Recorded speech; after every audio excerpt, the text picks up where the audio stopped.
Il n'y avait même pas la place pour que le fauteuil roulant puisse passer. Ah bah là, ma mère est arrivée avec un cocard monstrueux, mais elle a été victime de cette maltraitance institutionnelle. Sauf que c'était pas juste. Elle a probablement le nez cassé. C'était beaucoup plus grave que ça. Bonjour Anne. Bonjour Olivier. Alors, vous êtes l'auteur d'un livre dont le titre, au début, c'était « Juste un bleu ». Vous parlez de Lulu, votre maman, qui a été admise dans un EHPAD. Bon, je suppose que quand vous prenez cette décision, vous êtes plutôt rassuré de l'endroit où elle va aller. Comment d'abord elle se prend cette décision? Alors, elle s'est imposée en fait cette décision parce que ma maman a été hospitalisée fin janvier.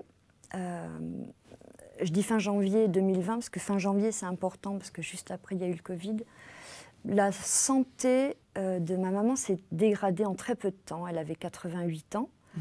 Elle a fait plusieurs chutes et elle faisait de plus en plus de chutes chez elle à son domicile. Ma maman était en fauteuil roulant. Elle vivait seule dans une maison qui était tout à fait adaptée pour elle. Sauf que les chutes se multipliant, elle a été hospitalisée et à l'hôpital, ça a été un peu une fin de non-recevoir. Il a fallu, on nous a imposé, j'aime pas trop le terme de placement, mais on nous a imposé la seule solution qui se présentait à nous, c'était une maison médicalisée, un EHPAD. D'accord. L'idée ne me rassurait pas, l'idée ne me plaisait pas, parce que j'avais beaucoup d'a priori sur ce genre d'établissement.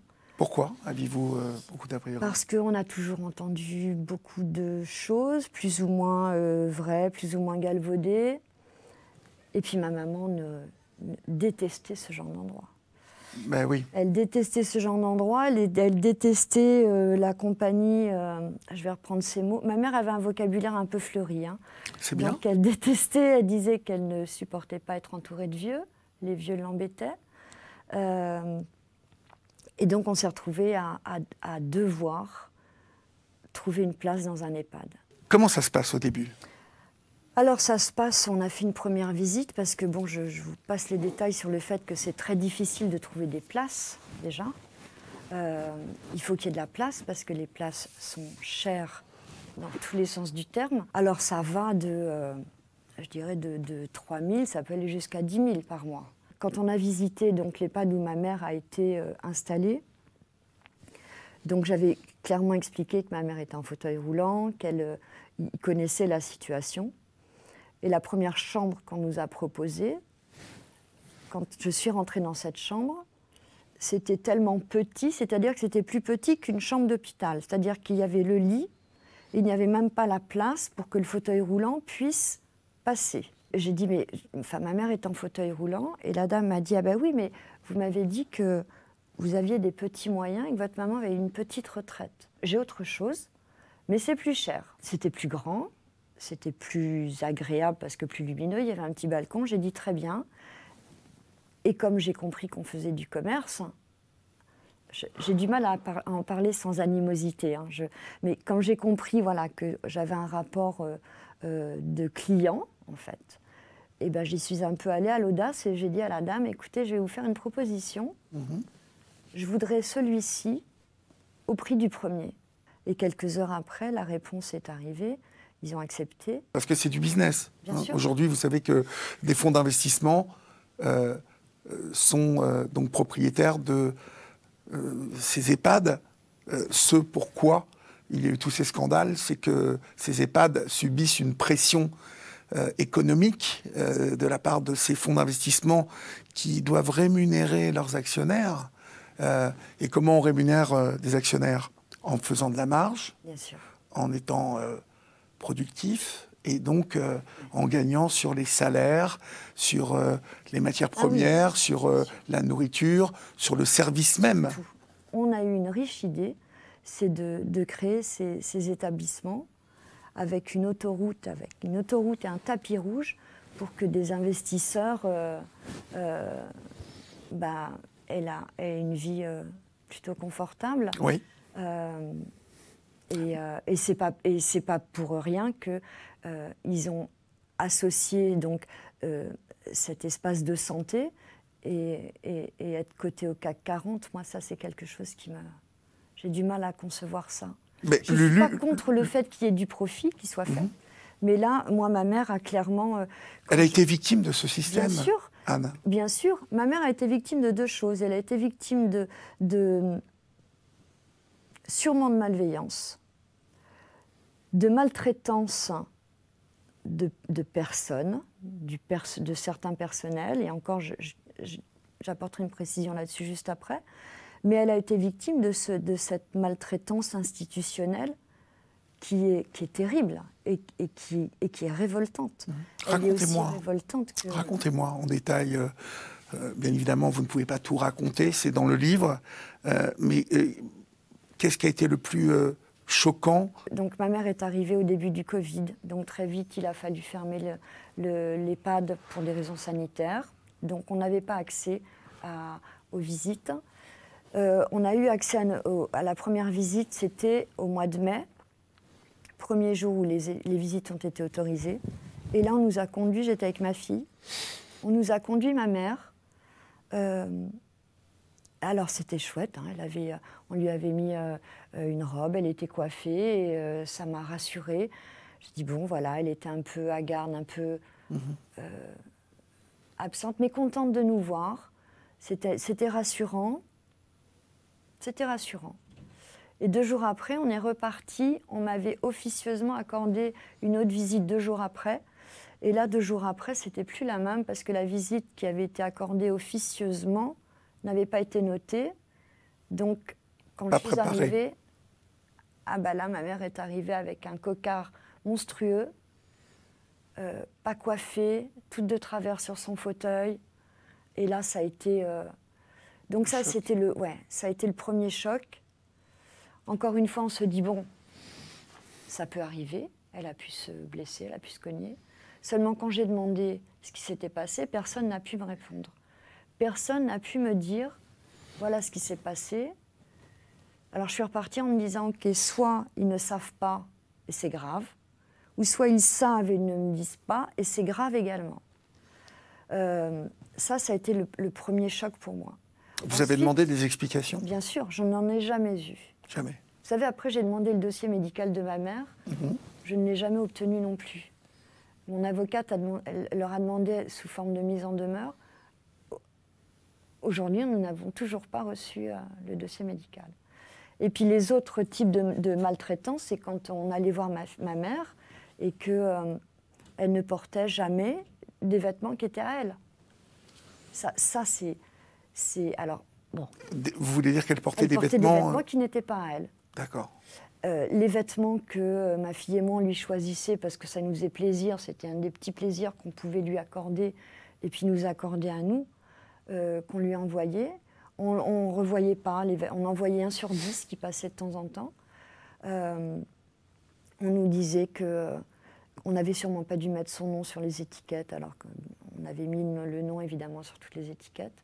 Mais de voir ma mère habillée dans des vêtements qui n'étaient pas les siens, ça peut paraître anodin, mais c'est... Non, ça n'est pas du tout anodin. Lulu est partie en décembre 2021 dans des circonstances aussi troublantes. Ouais. Alors, ma mère était donc quand je réussissais à avoir des nouvelles de ma mère auprès du corps médical, enfin des infirmières, de l'infirmière ou des aides-soignantes, on me disait toujours, et ça a été comme un mantra hein, tout le temps de leur part, ils me disaient non mais tout va bien, Madame Péniolin, votre maman va bien. Enfin, tout allait toujours très bien. Le couloir où était son logement menait à un grand palier, et ce grand palier avait été aménagé, quelle belle idée, d'une salle de télé avec des sièges, des fauteuils, des tables. Sauf que ce grand palier était... il y avait un grand escalier, l'escalier central de l'EHPAD qui était juste derrière. Quand on voit le nombre de personnes qui sont en difficulté pour circuler, ne serait-ce que il y a des résidents qui marchaient, mais qui marchaient paisiblement, je ne comprends pas que cet escalier n'ait pas été protégé. Je ne comprends pas ça. Je ne comprends pas. Qui n'a pas été sécurisé. Qui n'a pas été sécurisé. Oui. Et surtout, alors ça c'est une chose, mais je ne comprends pas que sur le papier, ce qui nous avait été présenté comme étant une surveillance vraiment impeccable de chacun, ça n'est surtout pas été respecté. Parce que ma mère, elle n'est pas partie en courant à cet escalier. Et donc, on a reçu un appel, mon frère et moi, le 4 décembre, qui nous a dit « Bon, votre maman a été conduite au CHU de Poitiers, elle a chuté, elle a probablement le nez cassé. » Dans cet escalier? Alors, j'ai demandé où avait eu lieu la chute. Ouais. Parce qu'au début, on m'a dit que c'est une chute. Après, on m'a dit non, non, elle a chuté dans l'escalier. Alors, j'ai presque été pas rassurée qu'on nous appelle, mais je me suis dit, pour une fois, on nous appelle parce qu'il se passe quelque chose. Parce que jamais avant, il y a eu plein de bobos avant pour lesquels on ne nous avait pas appelés. Donc, je me dis, je la sens en sécurité dans le sens où elle est conduite à l'hôpital pour passer des examens. Sauf que c'était pas juste. Elle a probablement le nez cassé. C'était beaucoup plus grave que ça. Et quand j'ai réussi à joindre le docteur des urgences, il m'a dit Madame Peignolin, j'ai aucune idée si votre maman a le nez cassé. Et en fait, c'est pas du tout, c'est pas ça l'histoire, quoi. Et là, on m'a dit que ma maman était dans un état de santé déplorable, qu'elle était dénutrie, malnutrie, que ses poumons étaient pleins d'eau, que ça devait faire longtemps. J'ai dit, mais moi, on m'a juste dit qu'elle était enrhumée il y a quelques jours, qu'elle s'était remise du rhume. Il a fallu insister d'ailleurs pour qu'elle ait la visite d'un médecin, parce que les médecins coordinateurs des EHPAD n'examinent pas les patients. Ils font les plannings simplement. Donc ça, c'est autre chose. Ils sont examinés par qui au final? Il faut un médecin traitant. Oui, mais qui vient tout qui vient quand à la demande des... Alors nous, on était pendant on n'avait pas accès à votre maman. À tout. Oui. Donc c'était le rôle des soignants d'examiner. Ils sont soignants. Malheureusement, eux aussi sont un peu victimes de tout ça parce qu'ils n'ont tellement pas le temps de faire correctement les choses que on arrive à cette conclusion, c'est que ma mère arrive à l'hôpital. J'ai un peu de mal à prononcer ce terme de fracassé, mais c'est ça. Elle a été... la chute a été d'une violence terrible, avec son fauteuil, évidemment. Et puis les blessures ont été fatales. Et le médecin m'a décrit l'état de santé de ma maman, qui était catastrophique. Et il m'a dit, gardez ça dans un coin de votre tête, peut-être qu'on aura l'occasion d'en reparler plus tard. J'ai compris ce qu'il voulait me dire à ce moment-là. Mais voilà, et puis quelques instants plus tard, ma mère décédée toute seule. Je suis allée à l'hôpital, je suis allée à la morgue. Il a fallu que j'aille à l'EHPAD, chercher des affaires pour ma mère. Ils savaient que ma mère était décédée. Personne ne m'a attendue. Enfin, je pensais que quelqu'un m'ouvrirait la porte. J'avais prévenu que je viendrais chercher quelques affaires pour ma mère. C'est une ou deux aides-soignantes, les pauvres, que j'ai dû consoler dans le hall parce qu'elles avaient assisté à la chute. Personne de la direction. Personne, en fait. Et là, je me dis, ok, ils sont peu de choses, en fait. Ils sont peu de choses. On ne peut pas... J'ai reçu un état de compte après, un tableau d'état de compte. Un tableau d'état de compte. Moi, je me mets à votre place et vous décrivez une situation insupportable. C'est très injuste, c'est très inhumain. Et cette inhumanité, je ne la comprends pas, mais je ne la conçois pas. Vous ne l'acceptez pas, Anne? Non. Bien sûr que non. Bien sûr que non. C'est pour ça que...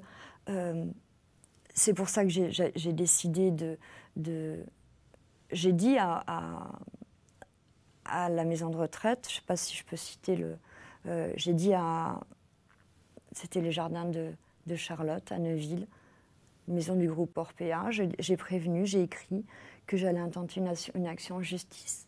Ça, c'était dès le mois de décembre, en leur disant que pour moi, il y avait eu un sérieux manquement à la sécurité de ma mère, que ce n'était pas audible.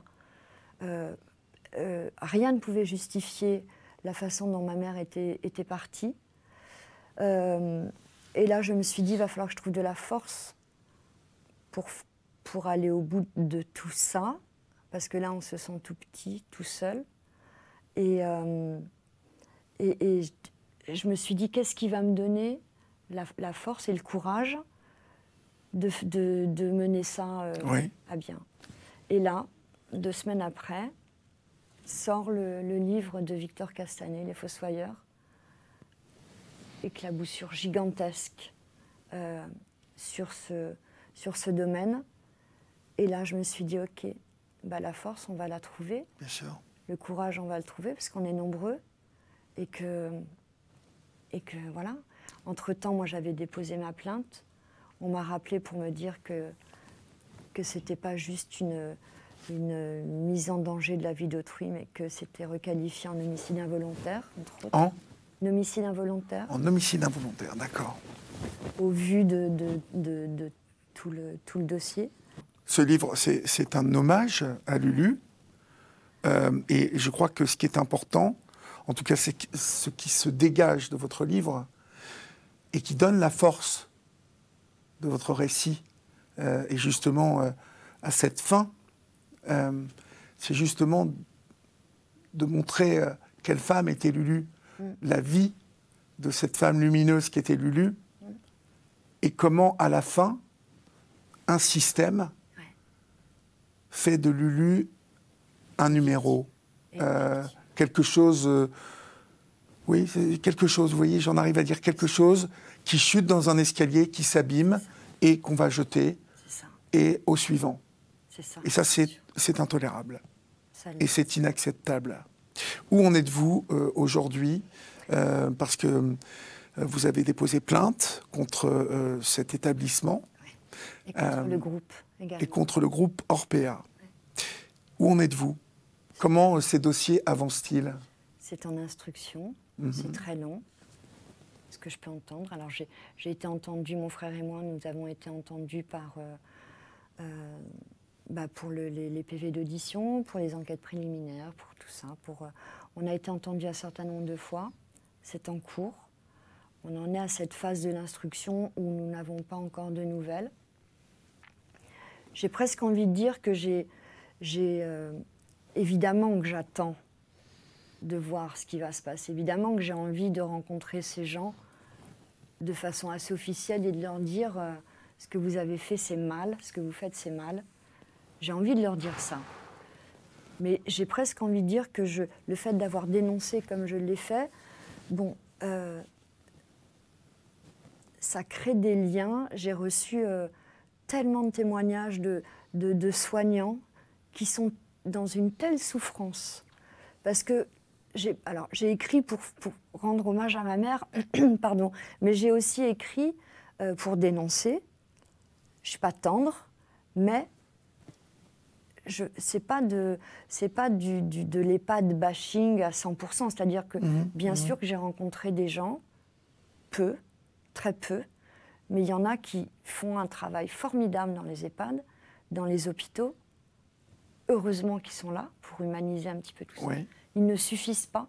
Mais plus ça va, plus... Et plus ça va, plus eux-mêmes sont brisés. Oui, et puis c'est ce que j'allais vous dire, plus cette masse de gens bien, qui ont cette vocation de prendre soin de l'autre, se fatigue.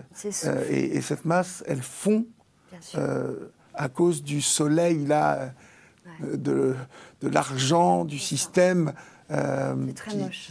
Oui, c'est très moche. Au début, c'était juste un bleu, c'est aux éditions City. Et vous qui nous regardez, si vous voulez en savoir plus sur Lulu, sur sa vie et sur ce qu'elle a vécu, dans quelles conditions, peut-être vous direz-vous que cela peut vous arriver à vous demain, à votre mère, à votre père, à un grand-père, à une grand-mère, et que cela est inacceptable et qu'il faut dès maintenant se lever et hurler contre ce système auquel vous serez confrontés, vous aussi, demain. Merci beaucoup, Anne. Merci, Olivier.